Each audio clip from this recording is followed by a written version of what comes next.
cavalier with my mistress, the doctor. I am not with my mopsiphil, whom I promised to console this night, and 'tis but just I should make good this morning. 'Twill be rude to surprise her sleeping, and much more gallant to wake her with a serenade at her window. Oh.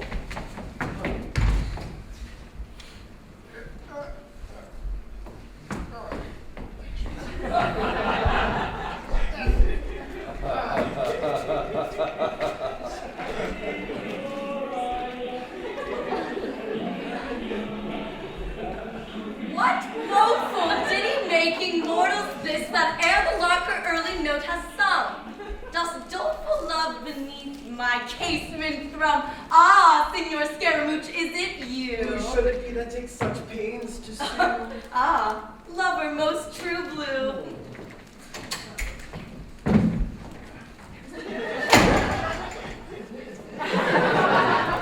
If I can now begin admittance, I shall not only deliver the young ladies their letters from their lovers, but get some opportunity, in this disguise, to slip this billy-doo into Mopsiphail's hand,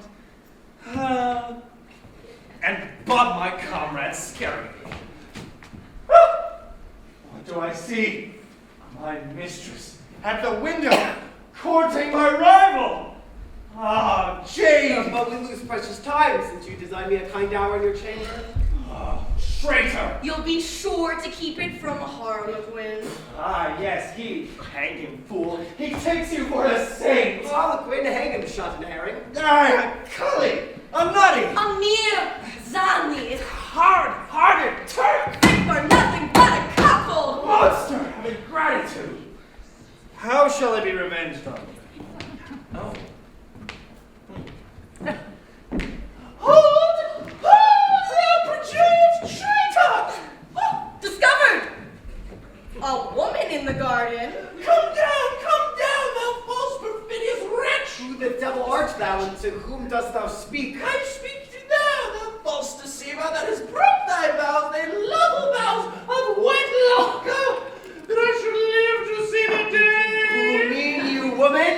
Whom should I mean but thou, my lawful spouse? Oh! Villain! Lawful spouse! Let me come to her! The woman's mad! Harkee, Jade, how long have you been thus distracted? Since I loved and trusted thee, thou false varlet. See here, the witness of my love and shame!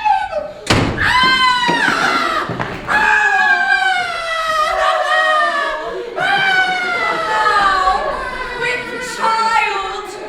Out, villain! Was I made a property? Oh, thou heathen Christian! Was that one woman enough? I, sir, I'll answer to that. I shall be sacrificed. I am resolved to marry tomorrow either to the farmer or the apothecary, men I never saw, to be revenged on thee if thou turn against infidel. What noise? What outcry? What tumult's this? The doctor, what shall I do? A woman, some lodge, I am sure. Woman, what's your business here?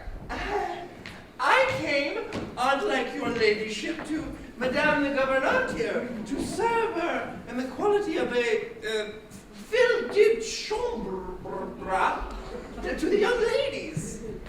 Fille de chambre. 'Tis so, a sheep him. Signora. How now, what do you mock me? Signora, Stay, mistress. And what service are you able to do the signora's daughters? Is this Signora Dr. Baliardo? Yes.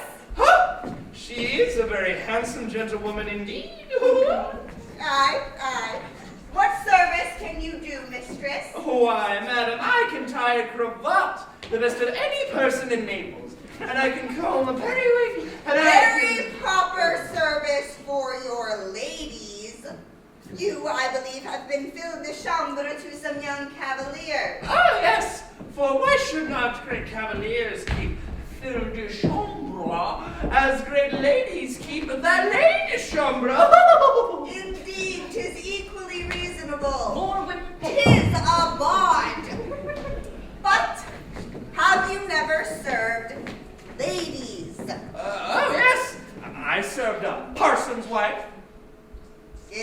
a great lady. Why, yes, certainly. For what else is she?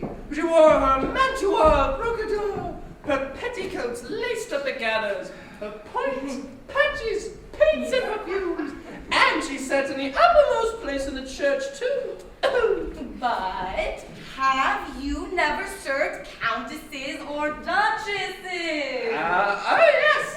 Last I served an alderman's wife in the city. Was that a countess or a duchess? Yes. But they have all the money, and then for clothing, jewelry, and rich furniture, and eating, why, they outdo the very vicereign herself.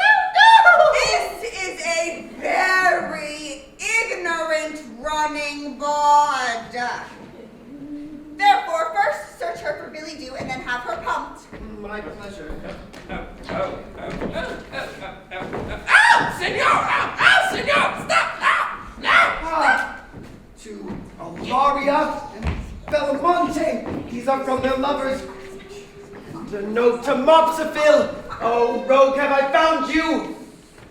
If you have, 'tis but trick for your tricks in your scaramouche, and you may spare the pumping. For once, sirrah, I'll bring you off and deliver your letters. Oh, madam, do you not know who this is?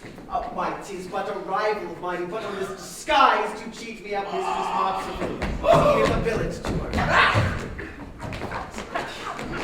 What is he? A mongrel dancing madam. Therefore, madam, since all the injury is mine, I'll pardon him and let the agility of his skills shave his bones. With your permission, madam. With all my heart, and I'm glad he comes off so comically.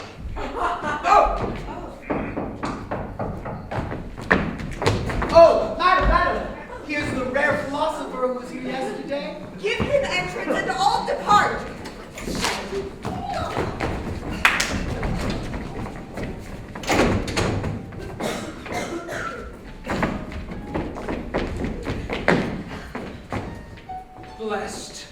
Blessed be those stars that first conducted me to so much worth and virtue. You are their darling, madam, for whom they wear their brightest luster. Your fortune is established. You are made, madam. Oh, let me contain my joy! May I be worthy, sir, to apprehend you? After long searching, watching, fasting, praying, and using all the virtuous means in nature whereby we solely do attain the highest knowledge in philosophy, it was resolved through strong intelligence that you were that happy dam of that bright nymph that had so fascinated, charmed, and conquered the mighty Iridonazar, monarch of the moon.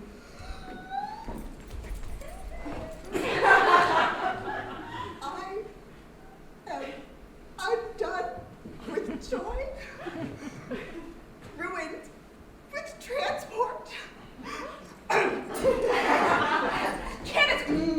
Can it, sir, be possible that... Receive the blessing, madam, with moderation.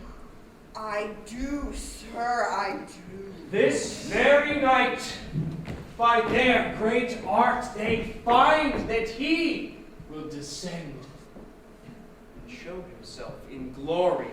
An honor, madam, no mortal has received this 600 years. Say you so, sir? No emperor ever descended this 600 years. Was I deceived last night? No, yes, madam. In many shapes and forms, which did of old occasion so many fabulous tales of all the shapes of Jupiter, but never in their proper glory, madam. As emperors, this is an honor designed only to you. And will his grace be here in person, sir? In person, and with him a man of mighty quality. 'Tis thought the Prince of Thunderland.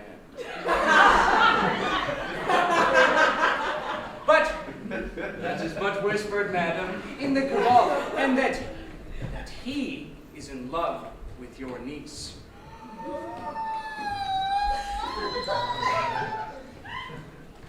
Miraculous! How this agrees with all I've seen and heard! Tonight, say you, sir. So 'tis conjectured, madam. But some of the Kabbalists are of the opinion that last night there was a sally from the moon. About what hour, sir? The meridian of the night, madam, about the hours of 12 or 1. But who descended and in what form is yet uncertain. This I believe, sir. Why, madam? May I communicate a secret of that nature?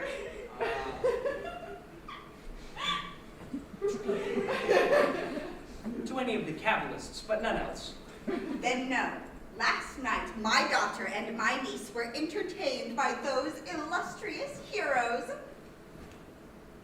Who, madam? The emperor and the prince, his cousin? Most certain, sir.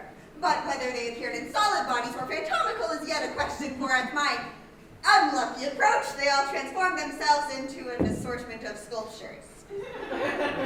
Oh, 'tis frequent, madam.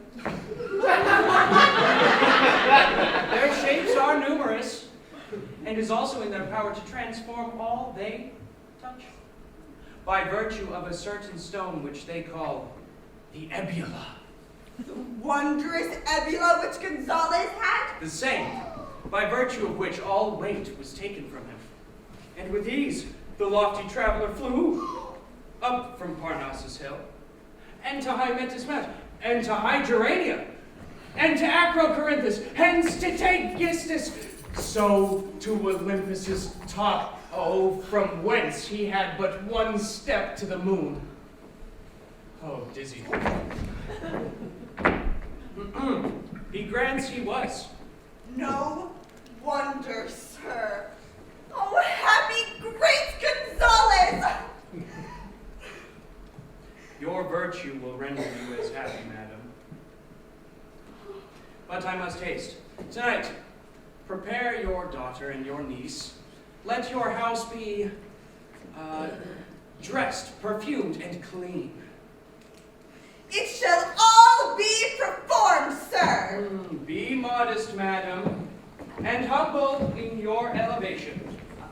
For nothing shows the wit, so poor is wonder, nor birth, so mean is pride. I humbly thank your admonition, sir, and shall in all I can struggle with human frailty.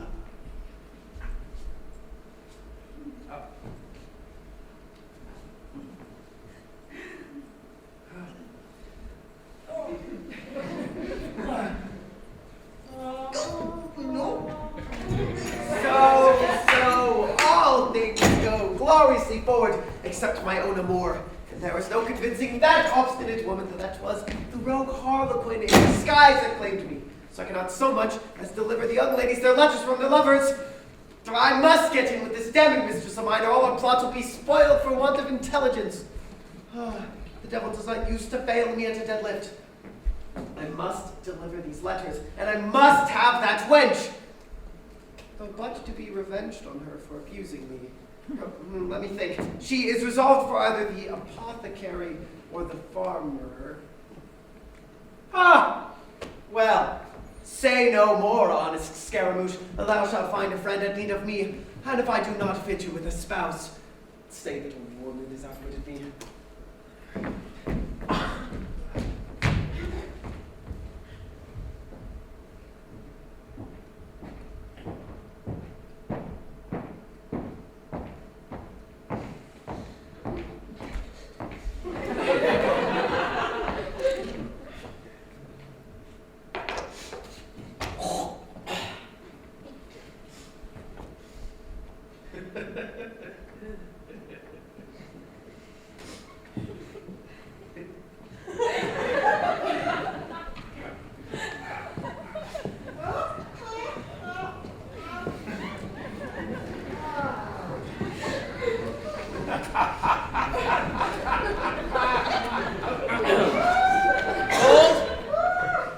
sir.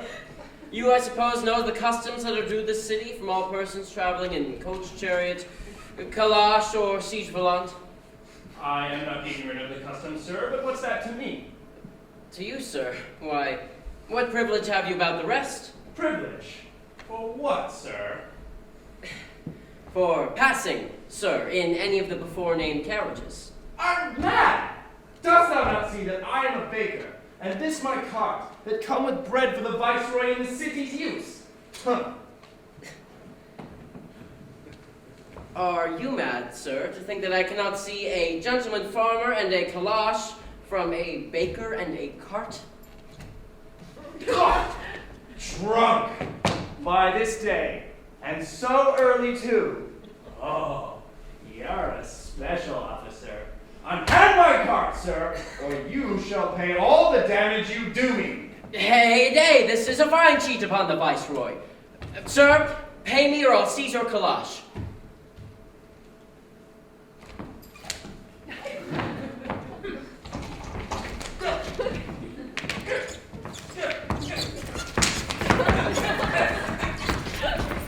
Hey, and you be so brisk, I'll summon the clerk from her office.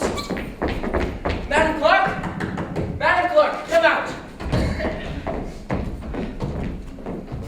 What's the matter here? Here's a gentleman, madam, who convinced me his calash is a cart and refuses to pay customs for passing the gate. A calash? Where?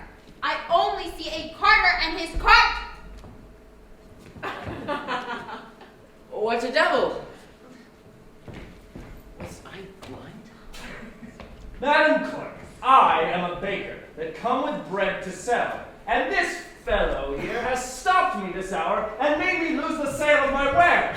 And being drunk will outface me that I am a farmer and this cart a calash. He's an heir, friend. Pass on. No, madam. I'll have satisfaction first. And the viceroy shall know he served by drunken officers that nuisance to a civil government. What do you demand, friend? Demand? I demand a crown, madam. Oh, no, this is very hard, Madam Clerk. I swear on my life, I thought I saw a... Come, gratify him, and see better hereafter. Here, sir, if I must, I must. Pass on, friend.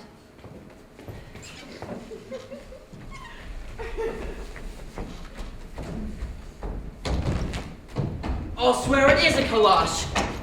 Madam Clerk! Madam Clerk, come back, come back. See for yourself, madam. Let your own eyes convince you, madam. Convince me of what you sought! That this gentleman is... Start from Sarah. If you trouble me at every mistake of yours, thus you shall quit your office.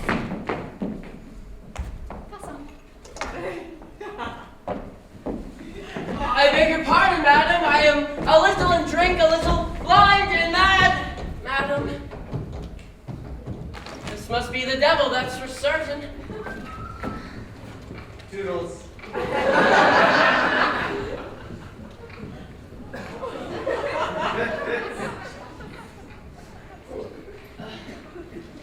Now, to my thinking, 'tis as plain a calash as ever I saw in my life.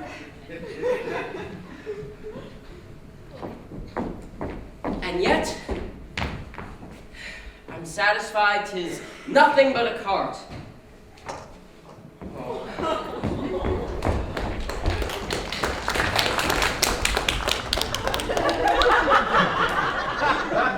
The devil is in it. Either my mistress, the doctor, or Mopsville know me in this disguise, and thus I may not only gain my mistress.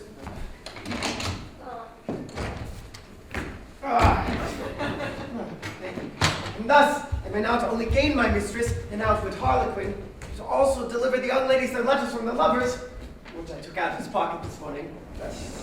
And who would suspect an apothecary for a pig? Nor can the jade Mopsville, in honor, refuse a person of my gravity. And so well set up. The doctor's here first. This is not so well, but I have prepared with impudence for all encounters. Most Reverend Dr. Baliardo. Senor. I might, though great pusillanimity, blush to give you this anxiety.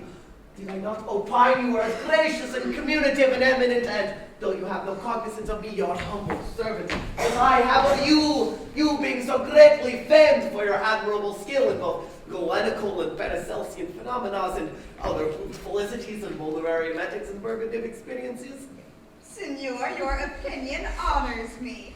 A rare man, this. And though I am at present busied in writing those few observations I've accumulated in my peregrinations, madam, yet the ambition I aspire to of being ocular and aureal witnesses to your singularity make me trespass on your sublime affairs.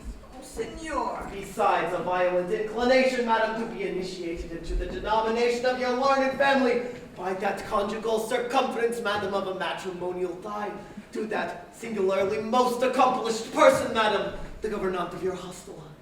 Oh, a sweetheart for Mopsiville. And if I may obtain your condescension to my, your propositions, I doubt not my operation with the fair arm.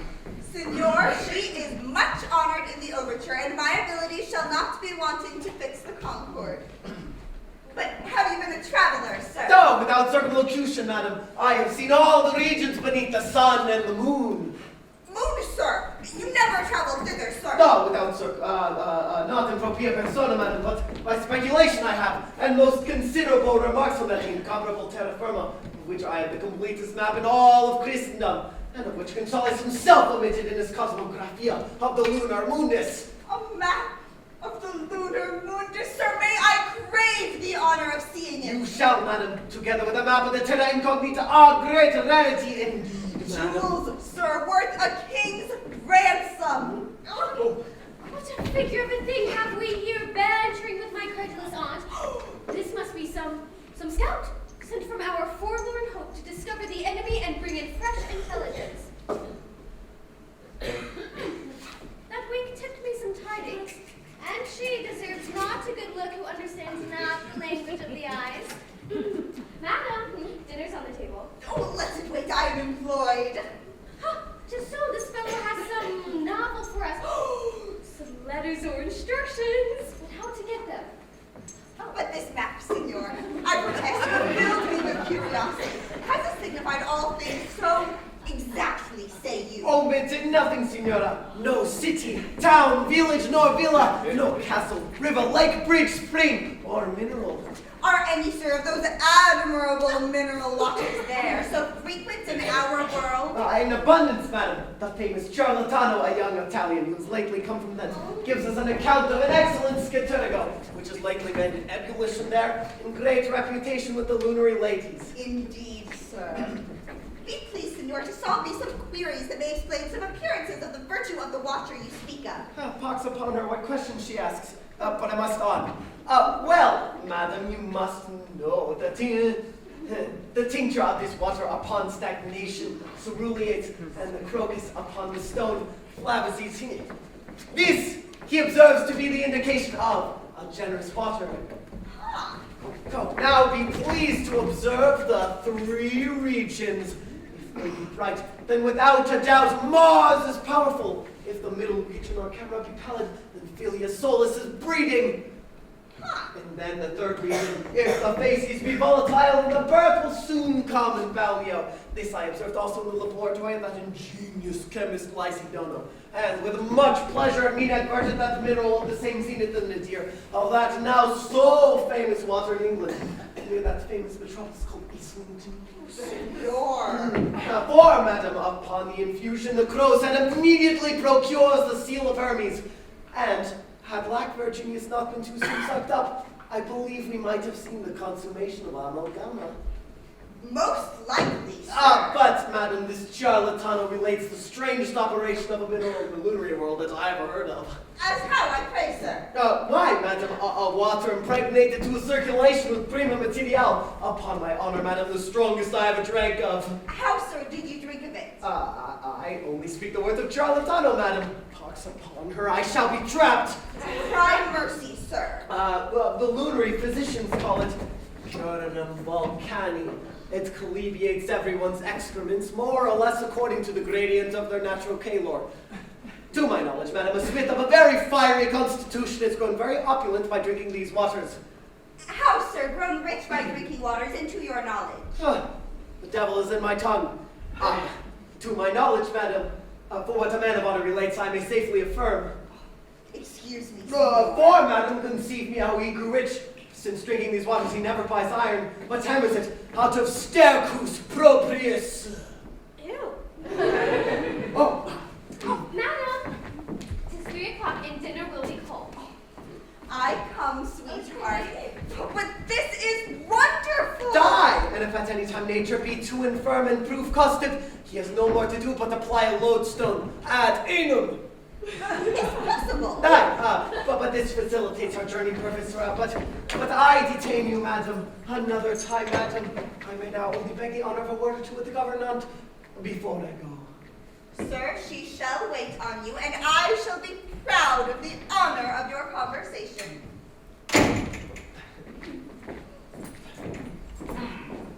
What have we here?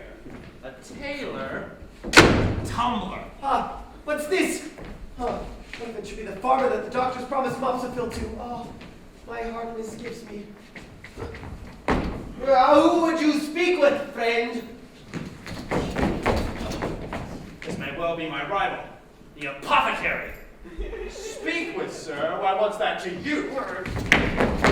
So, you have affairs with Signor Doctor, sir. It may be I have, it may be I have not. What then, sir? Senora Doctor tells me I have a lover who waits me. Sure, it must be the farmer or the apothecary. No matter which, so a lover that welcometh may alive, I am resolved to take the first good offer, though it in revenge of Harlequin and Scaramouche for putting tricks upon me. 2 of them. Ha! My mister is here. No, gentlemen, do not worry me. Which of you would speak with me? Of you? No, madam. No, madam. Stop, madam. If both lovers, you are both welcome, but let's have fair play and take your turns to speak. Aye, senor. 'Tis most uncivil to interrupt me. Then most disingenuous, sir, to intrude on me. Let me then speak first. I'm I done. acquiesce. I was informed there was a person here had propositions of marriage to make me. That's I. I attend to that consequential finis. I know not what you mean by a fee, senor, but have come to offer myself this gentlewoman's servant, her lover, her husband, Ooh. her dog in a halter, Too far. or anything. Him I pronounce a poltroon and ignominious utensil that dare lays claim to the lady of my prima mobile. That is my best affections. I fear not your hard words, senor, but dare say aloud that if Donna Mopsiphil like me, the farmer, as I like her, then 'tis a match. And my chariot is ready at the gate to bear her up, you see. How that chariot, please. I pronounce that being intoxicated by the sweet eyes of this refulgent lady, I come to tender her my noblest particulars, being already most advantageously set up with the circumstantial implements of my occupation. A city apothecary? A most genteel calling. Which shall I choose? You're right. City apothecary! I'll not expostulate the circumstantial reasons that had occasioned me this honor. Incomparable lady! The elegancy of your repartees most excellently denote the profundity of your capacity. The devil's all this! Good Mr. Conjurer, stand back! And don't fright the gentlewoman with your elegant profundity. I will chastise them over ignorance like those a philosopher, a conjurer. Philosophers, prithee, if thou beest a man, speak like a man. Oh, what do I speak like? What do I speak like? What do I speak like? Why, you speak like a wheelbarrow. How? And how? That's well, gentlemen. Let's have all peace while I survey you both and see which likes me best. Okay. Not the whole rags to riches thing.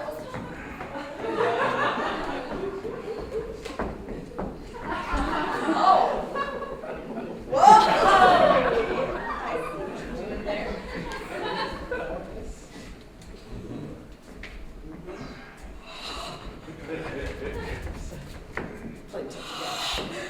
How now on my conscience, my two foolish lovers, Harlequin and Scaramouche?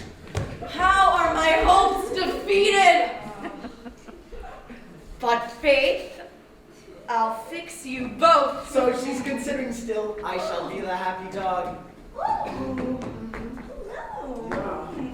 hello. Whoa.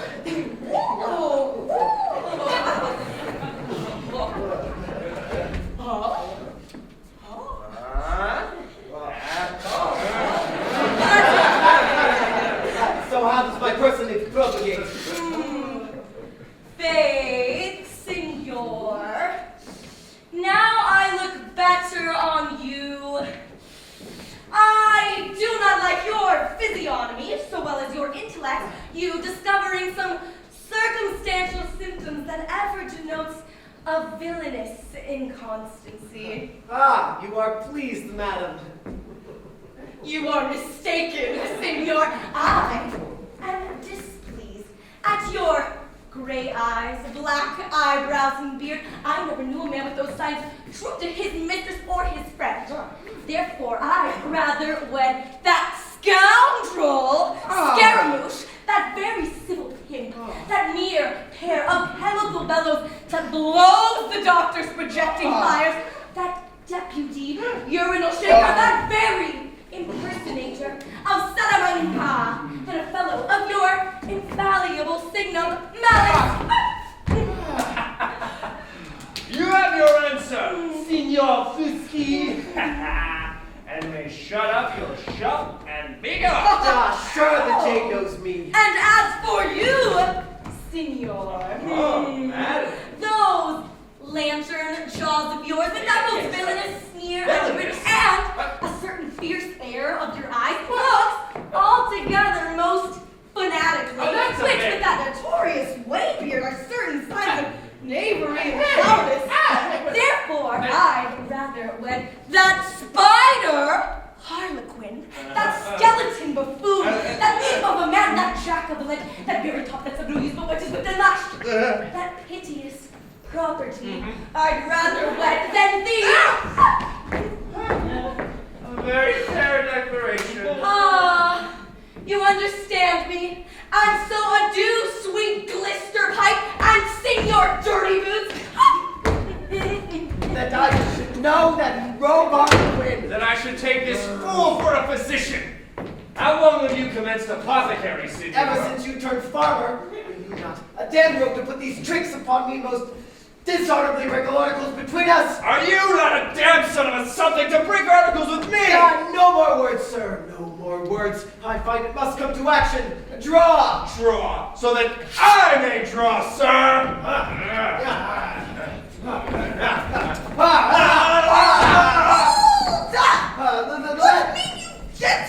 Let me go, madam. I am provoked beyond measure, madam. You must excuse me, Signor. I dare not discover the fool for his master's sake, so may spoil our intrigue anon. Besides, he'll then discover me, and I shall be discarded for bantering the doctor. A man of parts so basely affronted here. If I should reveal this rascal, he would inform the old gentlewoman that I was the same that attempted her house today in women's clothes, and I should be kicked and beaten, most insatiably. For a man of parts to be imposed upon and whipped through the lungs here like a mountebank zanny, I must tell you, madam, 'tis not civil. I am extremely sorry for it, sir, and you shall see how I will have this fellow handled for the affront to a person of your gravity and in my house. Oh. Here, Pedro! Take this intruder, or bring some of your fellows hither, and toss him in a blanket. Harky, bring me up or I'll discover all your intrigue. Yeah, leave it to me. I'll warrant you, some rogue that has some plot on my niece. No, madam. He comes to impose upon you the grossest lie that ever was heard of. Down the blanket, quickly. What are you doing?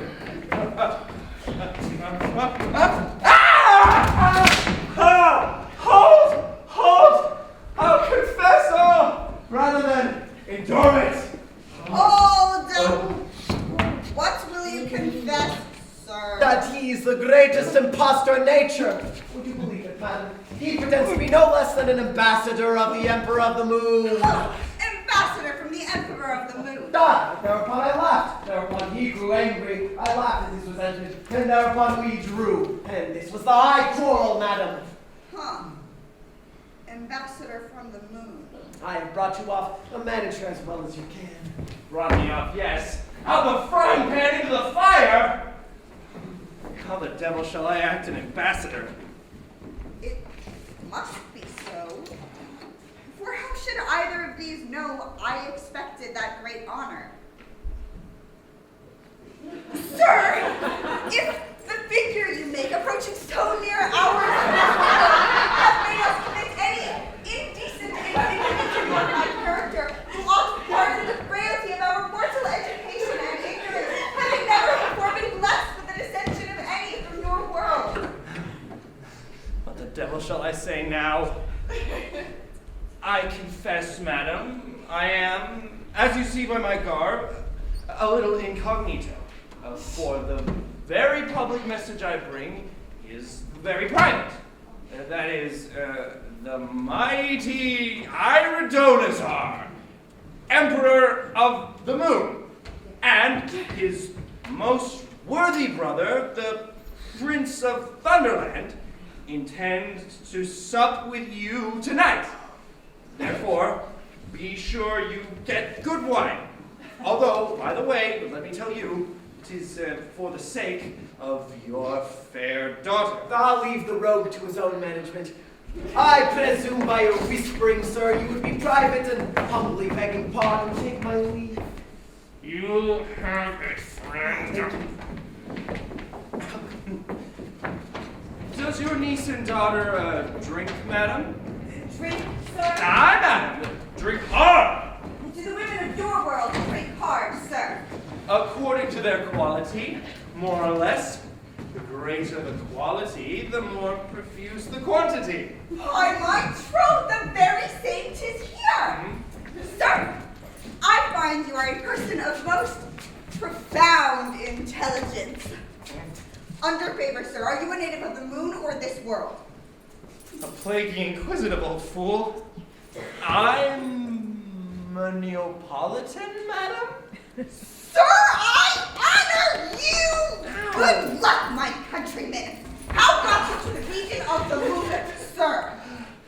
Devil's in her for hard questions. I, madam, pox on it, what shall I say?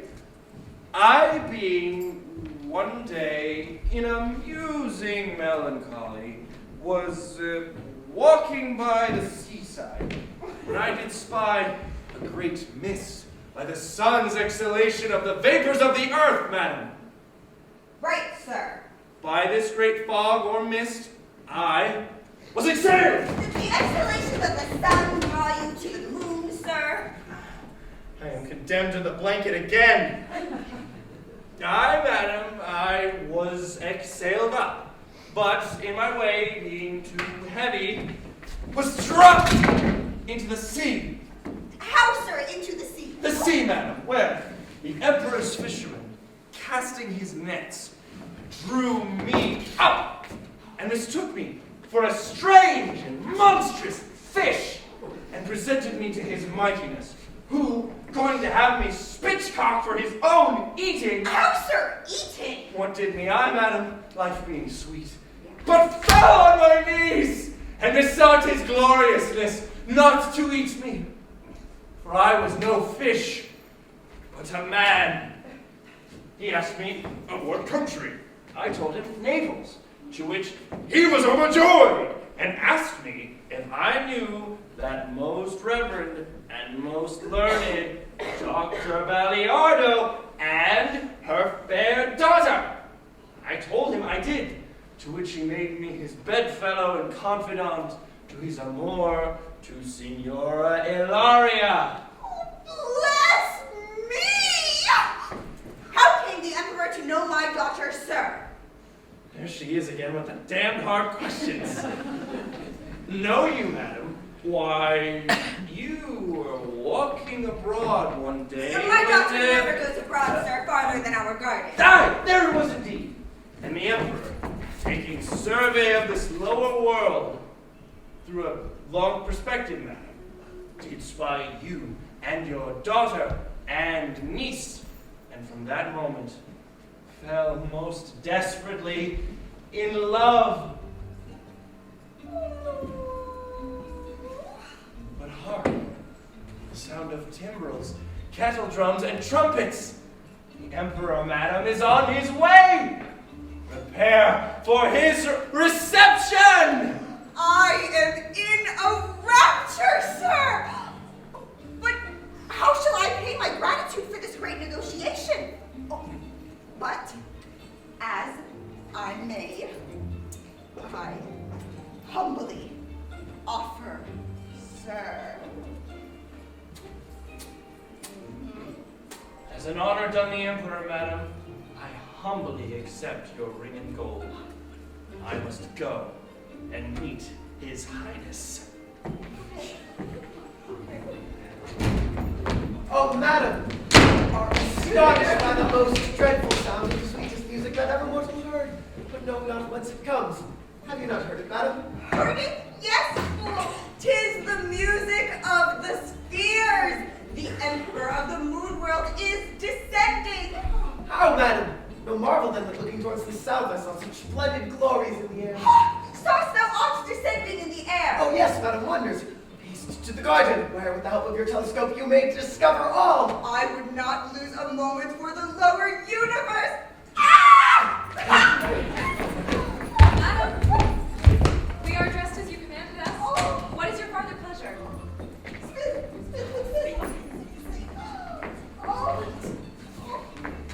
It well becomes the honor you're designed for this night to wed two princes. Come with me and know your happy fate. Bless me! My mother and all the rest of her discourse show so much sense and reason. I cannot think her mad, but feigns all this to try us. Not mad? Mary, heaven forbid thou art always creating things to startle us. Why, if she be not mad, her want of sleep these 8 and 40 hours will so turn her brain and dazzle her that in the grace of goodness she may be mad. If she be not, come, let's after her to the gallery, for I want to see in what showing equipage our princely lovers will address to us. Okay. To the gallery!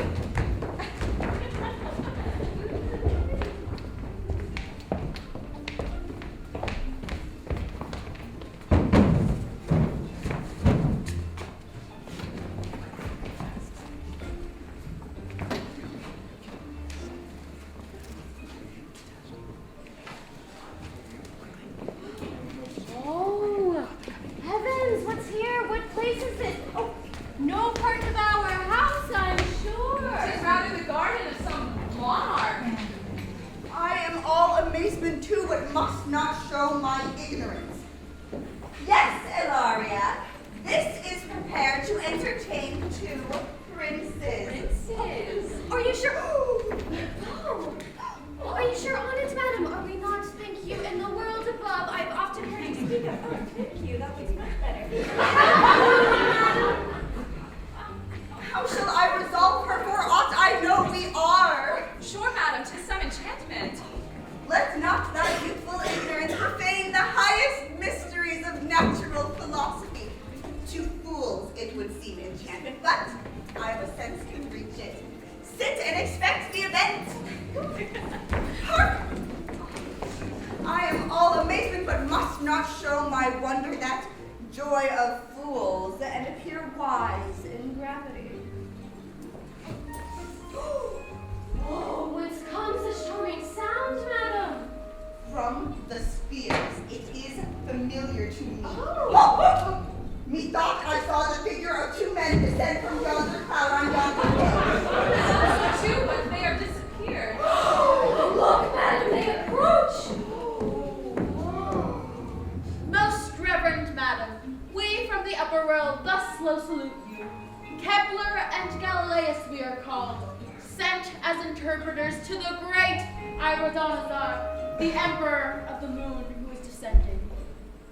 Most reverend bards, profound philosophers, thus low I bow in humble gratitude. The emperor, madam, salutes you and your fair daughter. And, madam, the Prince of Thunderland salutes you and your fair niece. Oh, that's me. Thus all I fall to thank their royal goodness. Came you, most reverend bards from the moon world? Most lovely maid we did. Okay, may I please ask the manner how? Oh, by cloud, madam, through the regions of the air, down to the famed Parnassus, thence by water, along the river Helicon, the rest by post upon two winged eagles. Sir, are there soared our world inhabiting the moon? Oh, of all nations, madam, that lie beneath it. In the emperor's train, madam, you will behold abundance. Look up and see the orbital world descending. Observe the zodiac, madam, with her 12 signs. See how she turns and sends her signs to us. Behold the ram, Aries. See Taurus next appear. Next Gemini, see how the boys embrace. Next Cancer, then Leo, then the Virgin. Next to her Libra, Scorpio, Sagittarius, Capricorn, Aquarius, Pisces. This 8,000 years no emperor has descended but incognito. But when he does, to make his journey, the zodiac attends him.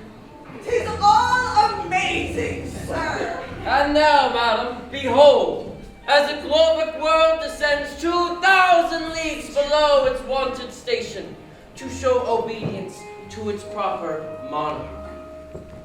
Oh my! Heavens! See that? Breathe in and out, and in and out. And now, madam, behold, the mighty emperor!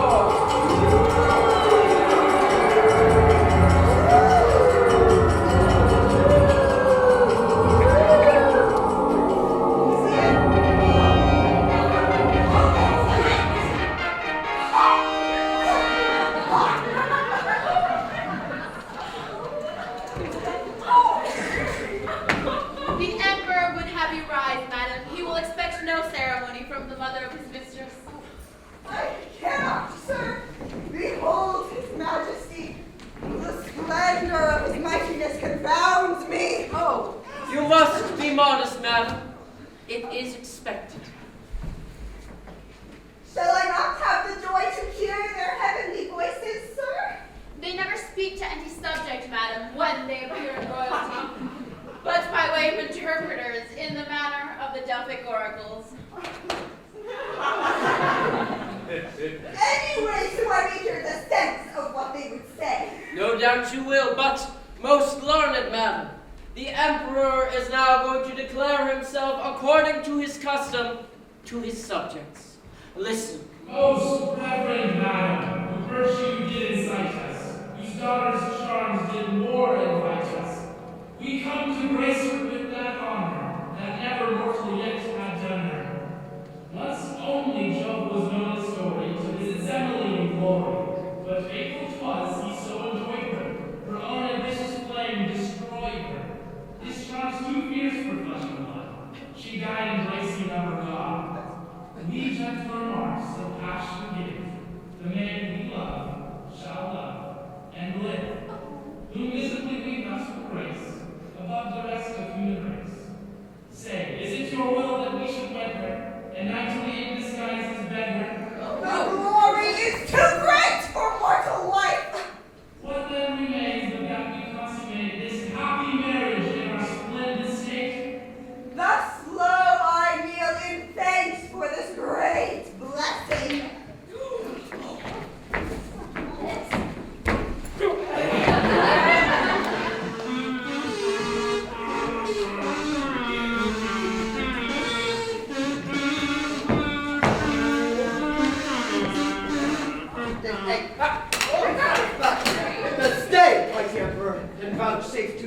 supplier of our difference.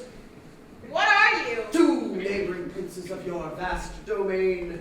Knights of the Sun, our honorable titles. We fight for the fair mortal Mopsafil. Bless us, my 2 precious lovers, I'll warrant. Well, I'd better take it up with one of them than lie alone tonight. Long as 2 rivals have loved and hoped, both equally endeavored, and both failed. At last, by joint consent, we agreed to try our titles by dint of lent, and choose your mightiness for arbitrator. The Emperor gives consent. Well, it's okay. Shall we? Let's dance.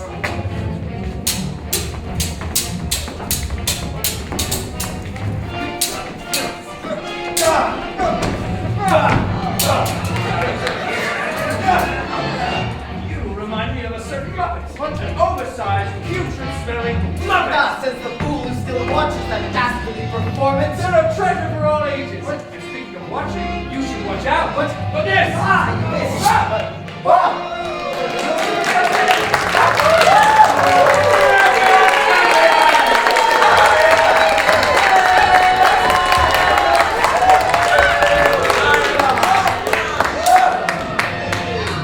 Fair trick. Where did you learn that one? From a child, mayhap? I'll show you a child. What does that mean? I'll show you the inside of my armpit. And I point in your general direction. That's grotesque. Now, what about now?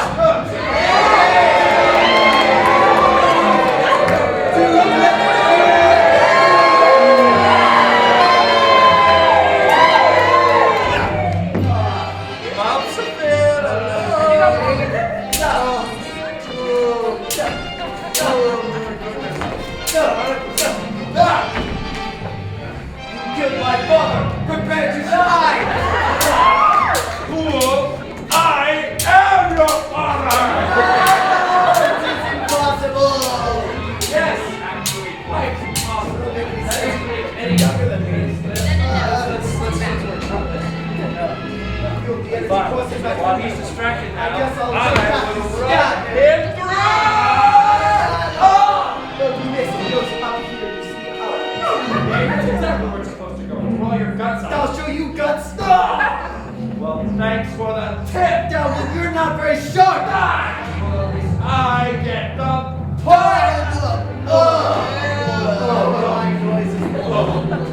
Oh, it's my sword.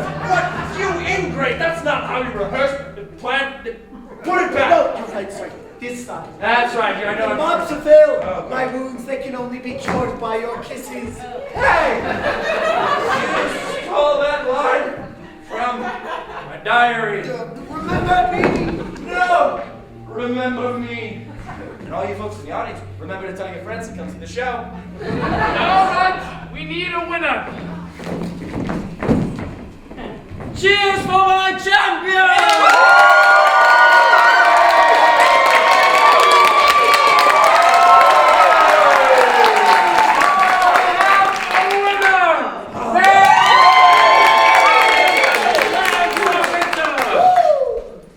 Receive your mistress, sir, as the reward for your undoubted valor. Everyone's okay that I'm not picking? Great. Done, your humble servant, and Scaramouche returns your humble thanks. Scaramouche?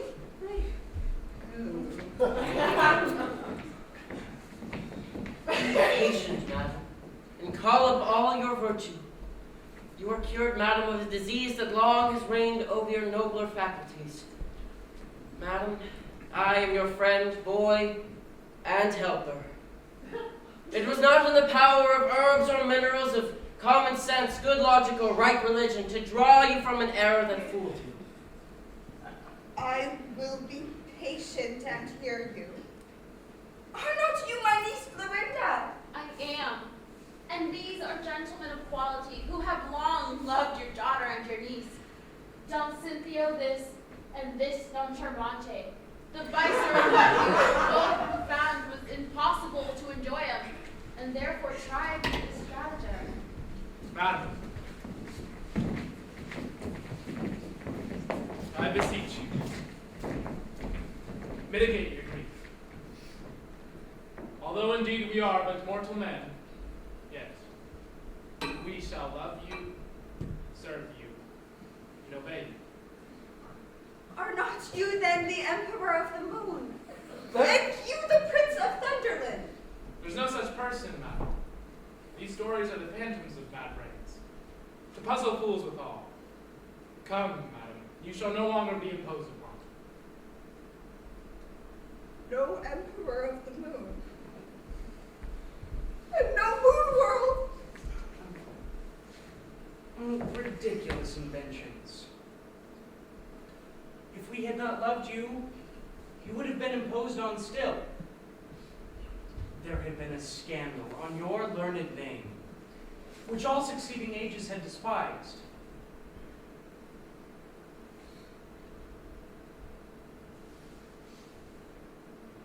Burn all my books, and let my study blaze. Burn all to ashes, and be sure the wind scatter the vile, contagious, monstrous lies!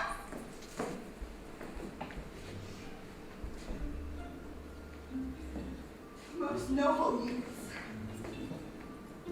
you've honored me with your alliance. And you and your friends, assistants in the glorious miracle, I invite to revel with me. Come all and see my happy recantation of all the follies fables have inspired till now.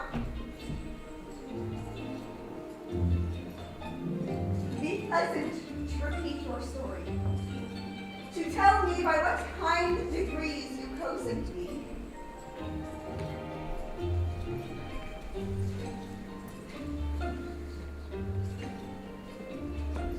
I see there's nothing in philosophy.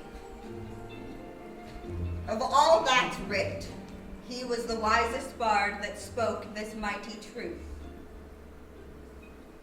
He that knew all the ever-learning writ knew only this, that he knew nothing yet.